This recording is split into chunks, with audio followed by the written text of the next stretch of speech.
Hi, welcome to Soul Nectar. This is Carrie Hummingbird, your host, and we are here today to another installment. Yes, we're here with Kyle Russell, and we're here in another installment because Soul Nectar is that show that really likes to explore the unknown, the subconscious, the esoteric, the place of soul connection, and how can we deepen and expand that connection? How can we really make that just as tangible as our physical reality? How can we make our spirituality that real and that profound that it's undeniable? And we do that through the power of storytelling. We do that by sharing our own stories, getting inspired by the journeys that other people are living. And then there's points of connection in those stories. So that's what we're doing here on Soul Nectar. And Kyle Russell, actually, I met because of there he is. Because of my teacher, Julie Hannon, actually is connected with Kyle, and that's just awesome. And you guys might have remembered that I interviewed Julie Hannon last year, and she's a teacher at the Four Winds, where I studied energy medicine. So Kyle is one of the people that she knows. That's so awesome. So I'm going to read a little bit about you, Kyle, and then we're going to get into your story. So here goes.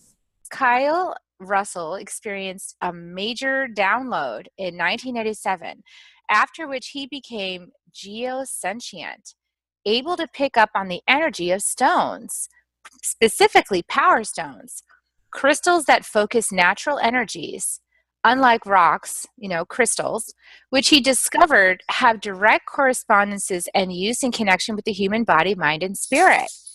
Developing a paradigm of 10 human crystal energy zones, which he's called Crystal Concentrics, Russell has set about teaching what he knows through classes, retreats, and individual work. He is following up on his published Crystal Meditation and Card Deck with an expanded volume 2, and both online and a phone app to be used as a crystal glossary. Wow, I love it.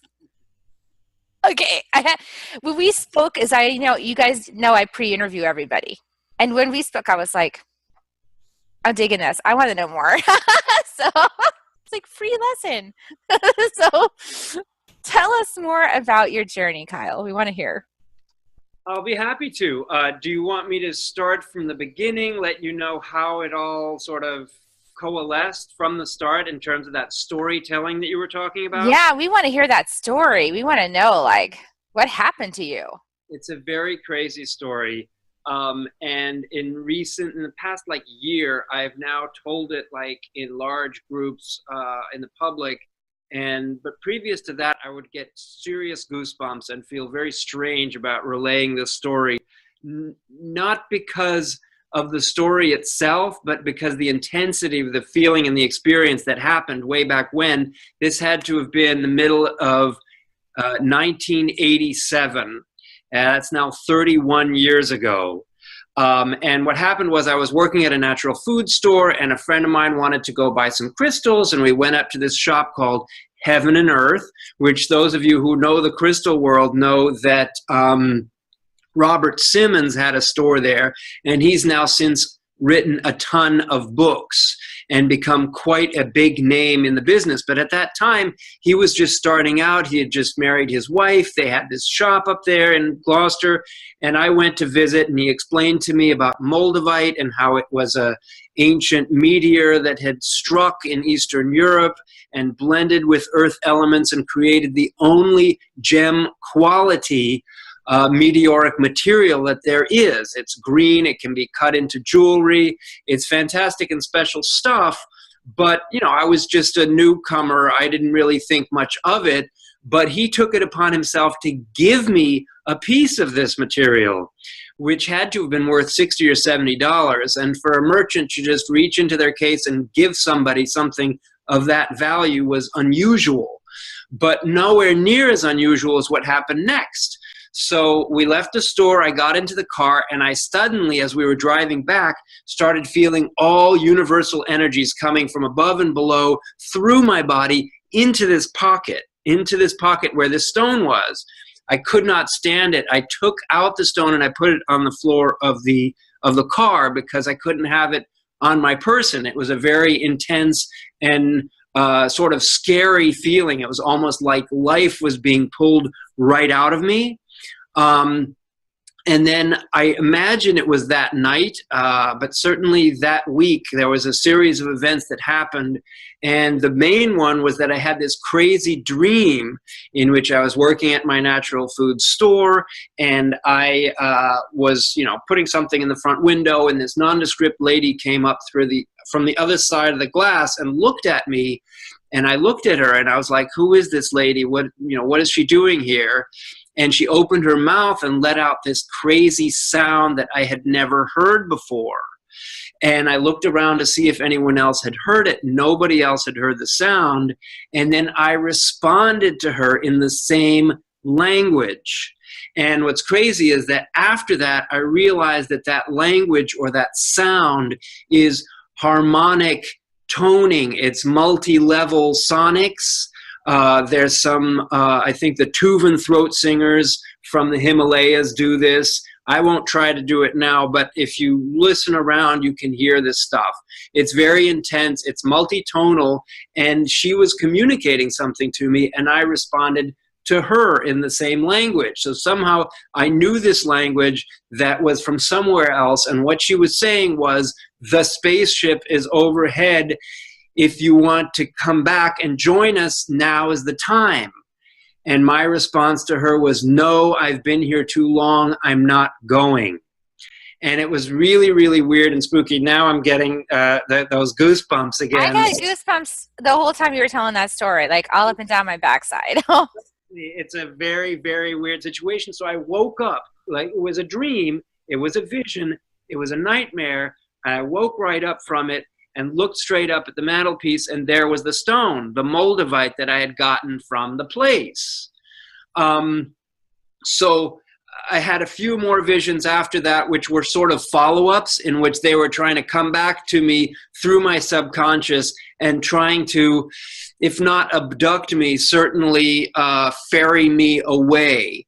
And it was such a negative experience that I actually never touched Moldavite for like 20 years after that. I just wanted nothing to do with it. But the weird thing that came out of all of that was that suddenly, like it says in my bio, I had become Geo-Sentient. I suddenly knew about the stones. I knew what the energies were, and I began to work with people immediately. I did past life stuff. I did exorcisms. I did all kinds of healing work using the stones. But I was just going by this information that had been given to me, downloaded somehow through that whole experience. Maybe I can't even begin to understand how or why. But the bottom line is that since then, over the course of 30 years, I've stayed in touch with the crystal world. I did some other things professionally. I had a magazine. I had some stores. I had a music career. I toured, all those types of other things, family, kids. But then what ended up happening was I started coming back to the stones. And I came back with a vengeance over the past now 6 years, since 2012, which, unless I'm mistaken, was one of those years when the Mayan... Yeah. And anybody who goes back far enough knows that the Harmonic Convergence happened in 1987.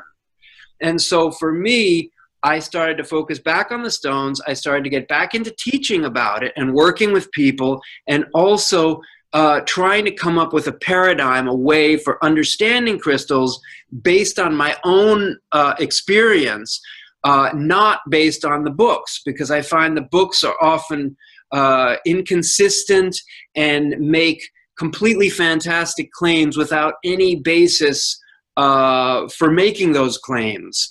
And while my knowledge and experience is inspirational and was downloaded and was channeled, I have a very strong, I'm compelled to try to make sense of it and put it together in a logical way that's rational, so people can understand, and they don't have to go always to the books. If they understand my system, what I call a Crystal Concentric system, then they can use that themselves to figure out and navigate their way around the stones. And some of the information, like I said, is inspirational, but a lot of it is very logical. And it is based on the chakra system. So I had all this information, and then as I was systematizing it, I realized, holy cow, this is matching kind of with the chakra system. Oh, And the chakra, so cool. yeah, and so I came up, I had my seven, the seven chakras is what most people work with, and now I've developed it on my card deck. I had five energy zones that I was talking about, and then I realized as I was trying to plunk every single crystal into this system that I really needed 10 categories, not 5. So now I have 10, and you see behind me, it says heart up on the wall. I don't know if it's written backwards because of the way that, Yeah, it's correct when you look at it from this way. Oh, sweet. Okay. Well, Yeah. so we've got, and underneath that, we've got healing.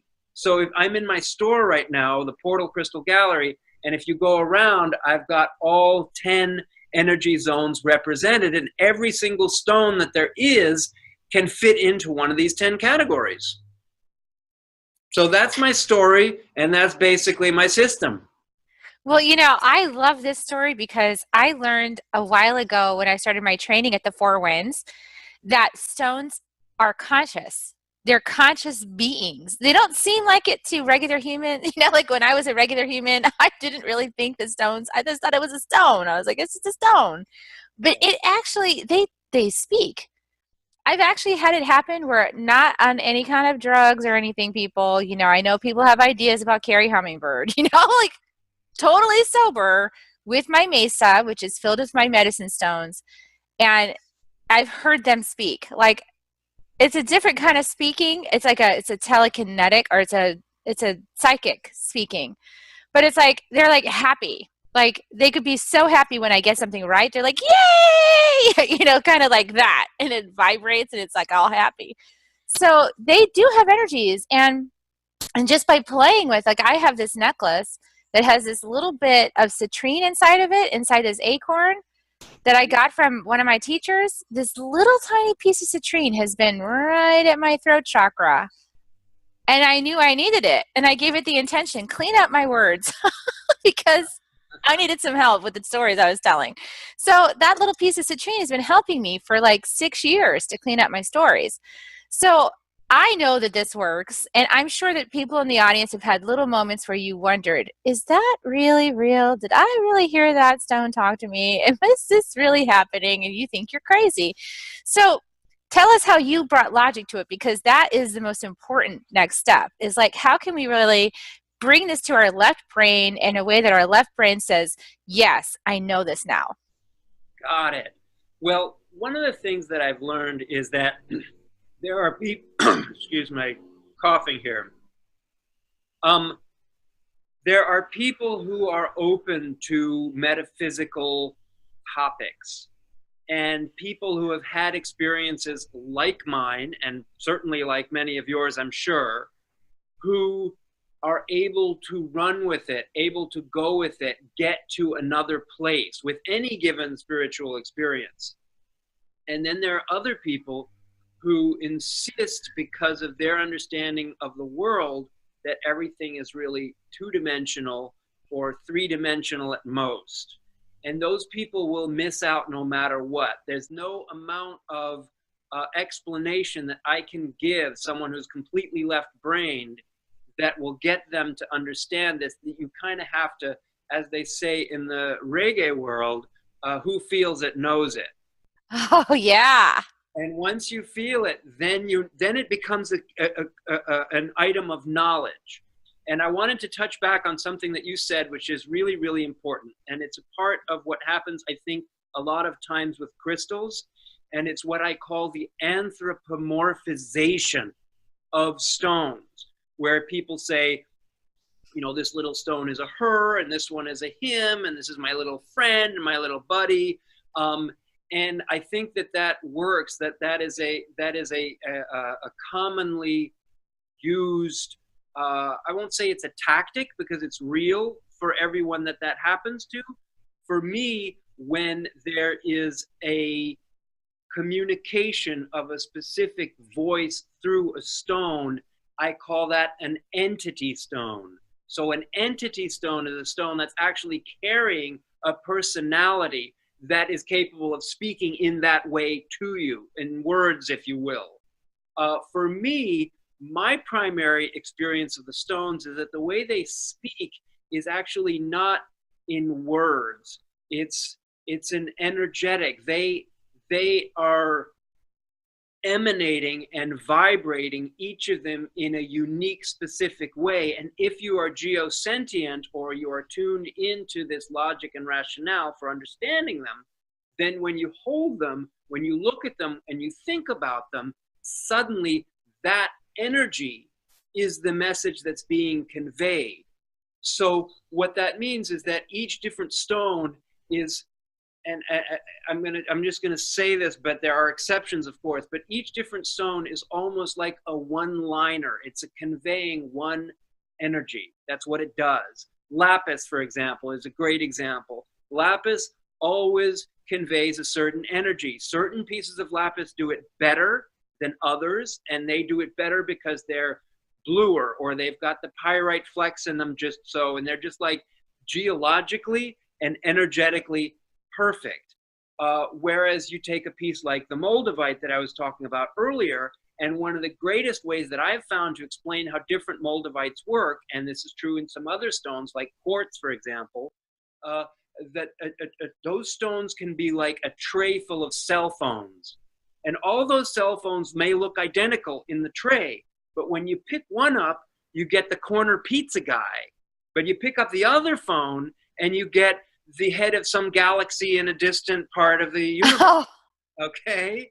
So they may look the same. So not all Moldavites will do the same thing, but most lapises will do the same thing. Okay, you're totally expanding my mind right now, because I'm realizing that I've been on this magical path with the four winds, and I always knew it was magical because I've experienced amazing things, but now I'm seeing another layer of magic. Like, these stones are probably portals to other places and teachers that are helping me on my path.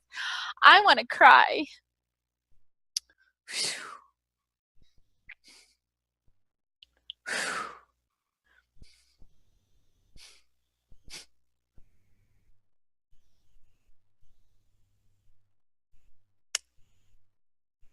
That's really profound.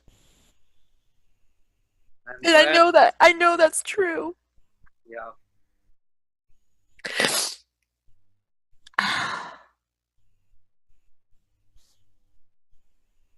What a blessing. Well, now people see tangibly how even a piece of information or a conversation can be life-changing in terms of the resonance and the layers, especially for someone like you with the level of experience that you have. It's going boom, boom, boom, boom, boom. Yeah, I'm like, wow. Well, now I really want to love on them more. Sometimes I leave them in there for a while and I don't take them out and touch them. Right. Yeah. Well, wow. For me, when I go into my back room, I have now 2 different back rooms because of the way my space is set up, and I'm moving most of the things into one. But the back room is basically where all my session stones are, the ones that I use for individual work and the ones I use for classes and meditations. And back there, I put all the best of everything, either special collection pieces, or when I need 6 or 12 of something, because if I'm doing a group and everybody needs to have a Chrysocolla, for example, I have to have that type of back stock available for them. And they're all wonderful pieces. But when I'm back there, it's not that I'm hearing voices, but I'm feeling all these different energies. And I'm like, oh my God, if there was any way I could convey to the world how awesome this is. I know. They would want to come down here with me and see what this is like, because it is mind altering, it's life changing, and it's really a fantastic resource that's right here, ready to go, ready to work with us. And one of the things that I often talk to people about is they talk about programming. And I don't know if you had set questions, but these are the types of things that come up all the time. Like, how do you program a crystal, or how do you cleanse a crystal? These are like huge topics in the crystal world. And part of what makes me different is that I have a whole different approach on a lot of these standard topics. Let's start with cleansing. I'm not a big fan of cleansing because I think that the stones come with huge amounts of information for us that's ready to go. And if you cleanse them, it's a little bit like getting a fully loaded laptop with all the software you could ever need and then wiping it clean. And everybody knows what a pain it is to try to put that software back onto the computer. So for me, the crystals come ready to go. You just need to figure out what their message is and run with that. If they're physically dirty, that's one thing. But energetically, you have to be careful when cleansing crystals not to wipe them of the vital and important information they have to convey to you. Well, I'll support you on that one, because when at the Four Winds, they told us there's only 2 places that you can cleanse your crystals. And one of them is at the top of Alsangate. Okay? You got to go all the way up to 16,000 feet.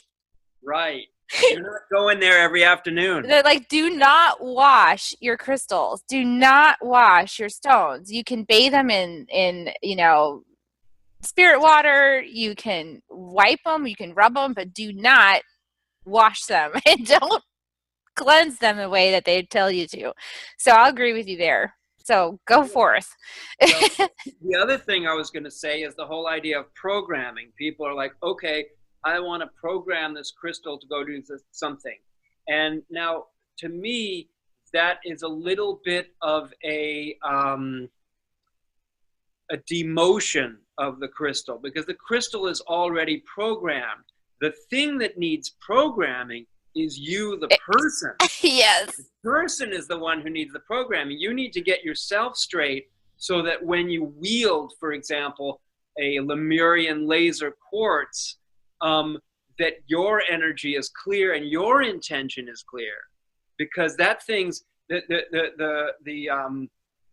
crystal, and I'm going to use an awful metaphor, but a crystal is like a bullet. It shoots out of the gun and it goes where you point it. It does what it does.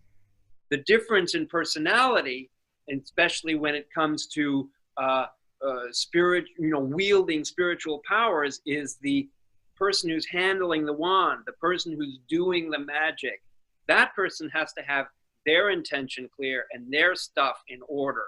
Otherwise, there's no telling what kinds of things could happen out in the world as a result of them using power tools like power stones. Well, this is probably why a lot of humanity is ignorant about the power of crystals. Because we're not in a place yet overall in humanity where we can handle the information that crystals are powerful. Like, people would misuse it because they're still coming from their ego minds. They're coming from their ego desires. They're coming from, oh, I want safety and stability and I have lack and I'm afraid. And that's not the place to use this wisdom. Yes, in fact, one of the great examples of exactly what you're talking about is when people come to me and say, I want to fix my relationship, or I want to make a lot of money. Give me a prosperity stone. And I say, you are approaching this from such a, like you said, I forget the word you used, a place of lack, of misguidance, that they think, and this is what I call the prescriptive approach, that I have a problem and I take this like a drug. I want to take a pill to make it better. Exactly. And anyone who follows holistic healthcare knows that if you're going to be using acupuncture or any of the other healing modalities that are not mainstream Western medicine, that you're going to have to be taking on a whole lot more than just an easy Band-Aid solution that's going to fix everything all at once. So in the case of prosperity, for example, people say, oh, well, what about prosperity? And I'm like, you know what? Money does not exist in nature. Crystals don't care about money. That's not a language that they understand. What crystals connect to is real natural energies like self and identity and limits and boundaries and energy growth. Those are the types of natural energy forms that are not human, but can be applied to the human experience because we too have all of those things going on. But what we don't, when it comes to like relationships, as you know, out in nature, relationships mostly, I mean, granted, there are lots of great videos showing animals loving each other, and that's awesome. But in nature, in the wilds of nature, the opposite sexes will come together to reproduce, and that's where it stops. Of course, there's elephants, there's whales, there's all kinds of higher developed animals that have communication and cultures that we don't even comprehend. But when it comes to relationship, it's the same thing. It's all those complicated things. I work with something called relationship stones or twin flame stones, or even family and community stones that are like crystals that have 2 and 3 and multiple points. And those stones naturally embody the coexistence of 2 or more entities in the same general space. They were created together. They live together. And you can work with and play with those energies, but you have to interact. It's what I call a participation sport. It's not a passive sport. You can't just go out onto the football field and expect the ball to get from one end to the other. And that's the way a lot of people are thinking about this. They're like, well, I don't want to actually have to do anything. But yeah, I don't have to change my life. So these stones, I was getting a message while you were talking that the stones are more like teachers. They can teach you about certain things experientially. It's more of a teacher. They're not really there to fix it for you. They're there to teach you what they know about the thing that you're looking for help with. They're kind of helping you learn. They are helping you learn if you're willing, if you're a willing student. But it's not as if they're teachers per se. What they're doing is they're emanating and vibrating a certain energy at a steady frequency. And if you're willing to listen and be in relationship with them, then there's a collaboration that happens. There's a synergy that happens.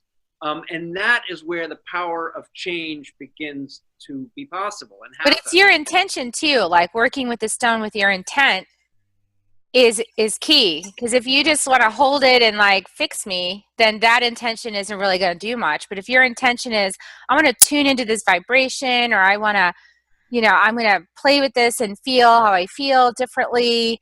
Like with my citrine, I played the little game. I said, I wonder if I put my little citrine in here, if that will clean up my words. And it did. Let me just talk about that. Because you like citrine and you put a citrine in your pendant. Now, citrine for me is technically what I call a self stone, a solar plexus stone. But the essence of citrine is positive ego, the ego that is unfettered by the negative layers like you were talking about before.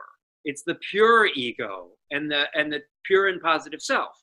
So by having that and applying that to the whole concept of clarity in speech, what you're doing is you're creating a gateway, a portal through your mouth and through your voice and through your words to access the pure self, the positive ego, so that what you're saying is an unadulterated, one-to-one accurate expression of what's going on inside, which is what you requested from the first place about it. Yeah, and this is so perfect because that is the journey I've been on. It's like, bringing my authentic higher self, like through this being into the world. Well, you're doing a great job. Okay, so I want to get through I want to get an overview of your categories, because I know people are going to be curious. Okay, well, we know heart, we're looking at your thing, so we know heart. So what are the 10 chakras that you're dealing with? What are the 10 energies? Yeah, I call them 10 energy zones. We're going to go through all 10 of them. All right. The first one is called foundation. So foundation is beneath the root. It's basically everything that is around you and everything that is before you. Okay, so it has to do with your past lives, your younger self, all kinds of things like that. That's foundation. Then you have root. Root is the pelvic girdle cavity base of the torso. So that has to do with grounding. It has to do with reproduction. It has to do with coming into being. All of those are the types of things that appeal to root. Now, the second chakra, the traditional second chakra, which is my number 3, is belly. Okay, belly is your internal body functioning. And I'll mention some of the stones that are associated with these just to help you understand them and visualize them. A key root stone is ruby or rhodochrosite. A key foundation stone could be a fossil or a stromatolite, which is a kind of algae that grew millions and millions of years ago over and over onto itself with stones in the middle. So those are 2 examples of foundation, root stones. We move up to belly. Carnelian is the number 1 stone for belly. It has to do with your internal body functions, everything that goes on without you having to think about it, okay? So that's belly. Then we move up from belly to self. Self is solar plexus. It has to do with items of identity, your citrine, your pyrite. I was just working, I did a whole retreat yesterday, and we introduced people to a little known stone called scheelite, which is a very, very high level self stone. After self, there we are, number 4. After self, we get to heart, okay? So heart is a very key one. You said that's pretty obvious, but I'm doing a workshop on that and talking about 6 different stones that are all different colors that all have directly to do with the heart. So it's not always the color that identifies where something goes. So there you go. There's your first 5. Then we move on to a new energy zone that I've defined, which is called healing. And healing is roughly your lungs, breasts, that sort of top chest area. And that has to do, and the stones that fit into that category are stones that naturally realign the body, that sort of take us back to a reset of our system and help get us back onto the straight and narrow in terms of a health perspective. And you can have healing stones for body or for heart or for mind or spirit. You know, it goes all up and down. You can have different, you can anchor different energy zones in different ways in different places. But that I digress, and that's complicated. So It's awesome though. there's healing, right? After healing, we have voice right here, throat chakra. And our main, the star of that show is the lapis. But just like in any great big Broadway musical, it's not just the star of the show that gets up and makes the show. Everybody makes the show. And there are lots of other stones that are associated with the throat that are very functional and useful, okay? So there's your throat. Then you have vision. Vision is third eye.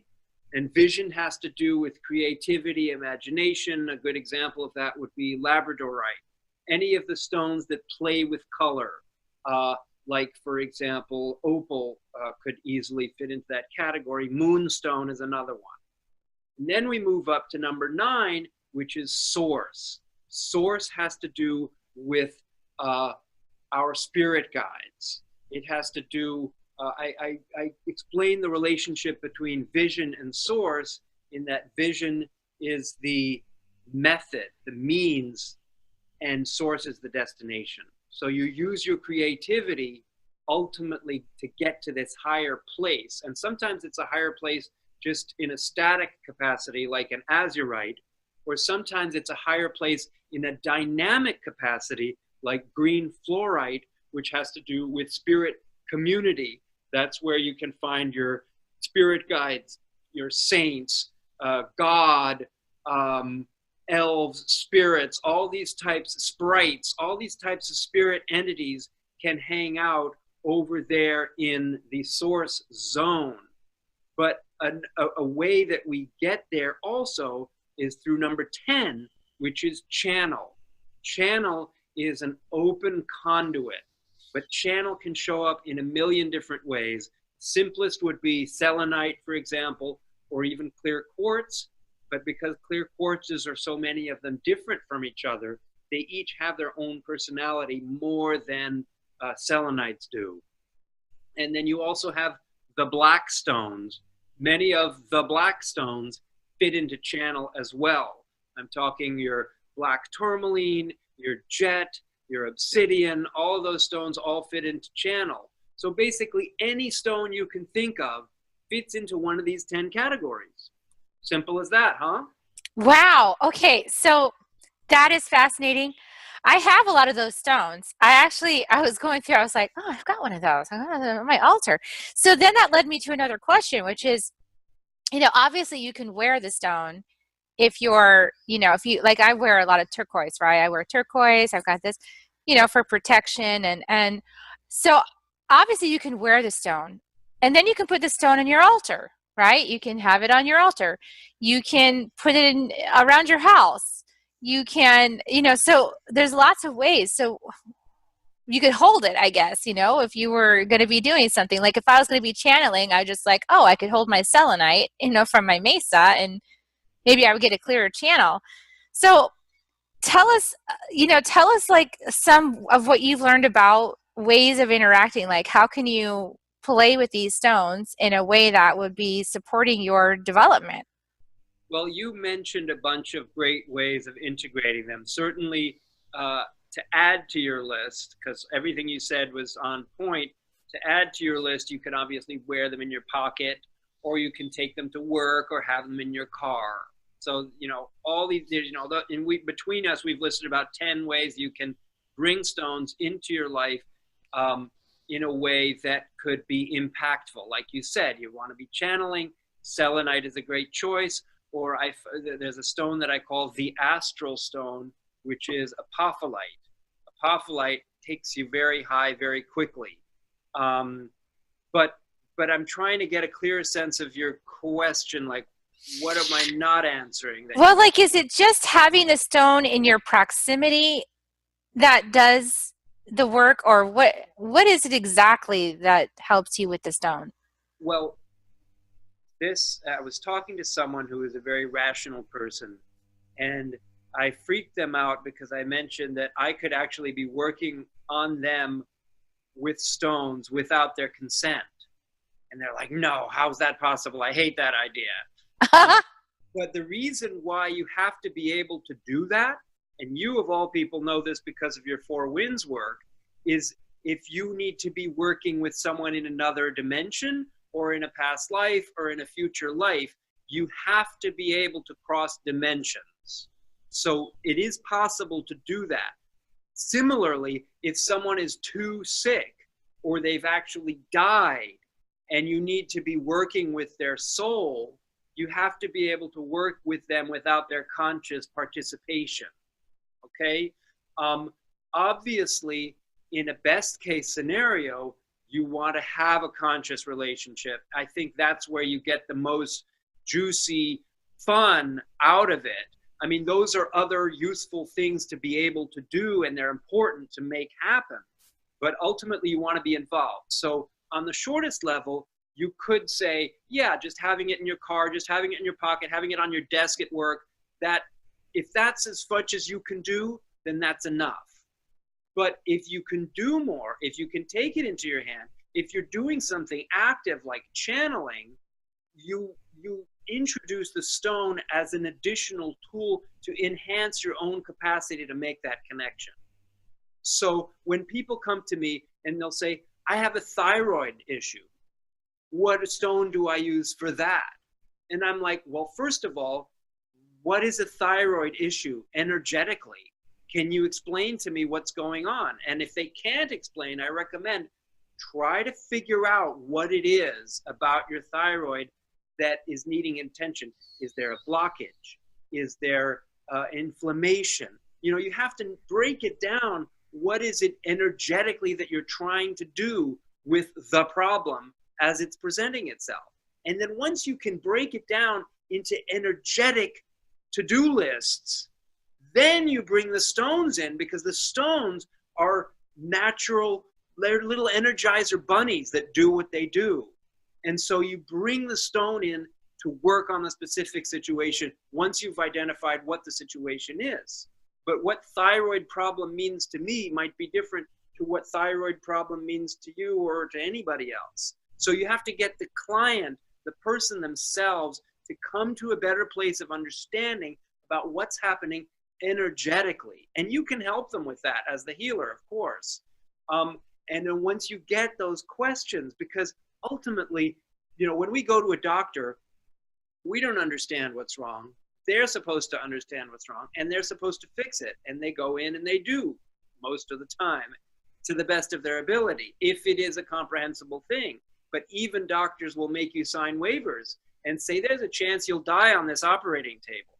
There's a chance that you'll never walk again, or you'll lose your eyesight if we go into your brain. Why do they do that?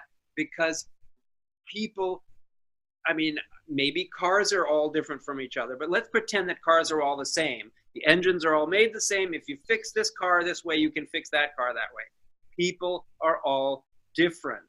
And so as a result, you might get different results. So it's really important when you're dealing energetically to drill down to the personal, what's happening for me? What do I need energetically? And that's when you bring the stones in. Does that kind of answer your question? Yeah, that is. And that led me to another question, which is, because I do have people on my broadcast that watch me that are healers, you know, that's the work that they do in the world. And so do you do trainings? Do you help people to understand, or do you do, you know, how do you work with people? Is it like come to you for consultations, or can you teach the healers how to look for this kind of stuff? Right. Those are excellent questions. And it really, like, for example, in the retreat that I did yesterday, I had some people who were healers, and I had some people who were totally new to crystals, not previous knowledge. And someone wrote a testimonial that was really great. They said, if you've never meditated before, you'll learn how. And if you have meditated before, you'll go deeper. So everything that I teach could be useful to anyone, whether they're a novice or they're experienced healer. And so what I do is I do individual work, and then just now I've broken it down. So I even do like a 20-minute session, or a 50-minute session, or a 180-minute session. And depending on how much work we want to get done, you could choose A, B, or C. And when it comes to trainings, I would love to work with healers to work with them and their understanding, because different healers will have different understandings about how to tackle certain problems. So this person might want to tackle their client's problem, and it might be the same client or the same problem that client is happening, but two different healers will approach it from a different direction. So because of what this healer says, I'll say, well, maybe you want to use a lapis for that. And because of what this person says, I say, well, maybe a chrysocolla would be better for that. You see what I mean? Yeah, and I do notice that as you help each healer to understand how they personally relate to the stones, that's going to help all their clients, because we're all configured differently, and we all have a certain frequency that attracts to us the people that are meant to work with us, because we're in the same stream. Correct. And they resonate, they recognize, oh, this is a person who's an appropriate teacher for me, or this person is not, or that other person is, or whatever it is. You know, in the crystal world, there's a bunch of different people out there who say even confer crystal healing degrees or certificates to people based on a body of knowledge that they teach. I don't do that because I don't profess to have all the answers and say, oh, well, my way is the only way. But I do profess to say that my energy system makes more sense than anything else I've seen out there. And I think that it incorporates all the stones, and it doesn't have some of the inconsistencies that I see in other systems that I've read about in books or seen in other people's approaches. So how can people learn about your energy system? We're getting to that point now where we want to hear about how can we play with you? Okay, the way to play with me the easiest way, on my main website, I have 3 websites that sort of tell you little bits of sides of my personality. The main one is crystalconcentrics.com. Simple as that. The spelling might be a little challenging, but it's concentric, like concentric circles, except it's plural. So it's concentrics and it's crystal concentrics. The idea being that our energy emanates out, and the crystal's energy and other people's energy, it's all like these different pebbles in a pond, and they're all talking to each other. So when you're crystal concentric, you're putting crystals in a primary spot where that's like where you're coming from. So hence crystalconcentrics.com. On that, I have my blog. I have links to my YouTube channel. I have a huge amount of free video content that you can find at the Crystal Concentrics channel on YouTube. And then what I've done is I've put a portion of my huge inventory, because I also sell crystals, at powerstonecrystals.com. So at powerstonecrystals.com, we have a little snippet of what I've really got.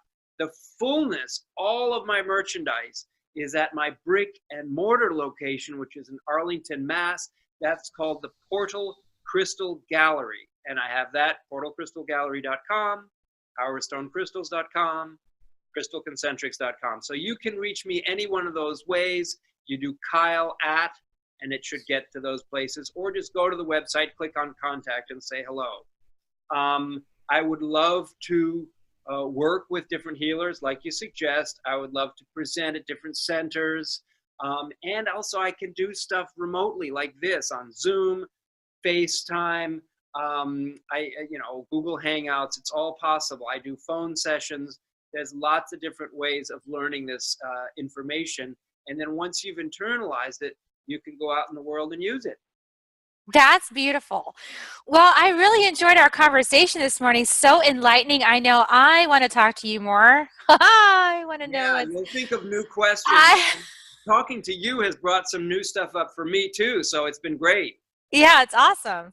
Well, I tend to have really unique questions because I do play with some of this stuff. And anyway, we could go on and on, but I know you got to open your store in a few minutes. So thank you so much for this this information and your insights and your stories. So inspiring. Thanks for being here. And I always give people kisses on the way out, Kyle, so you can join me if you want. But here they come. Here come the kisses. Mwah. Love you guys. Thank you. Love you guys so much. We'll see you next week on Soul Nectar.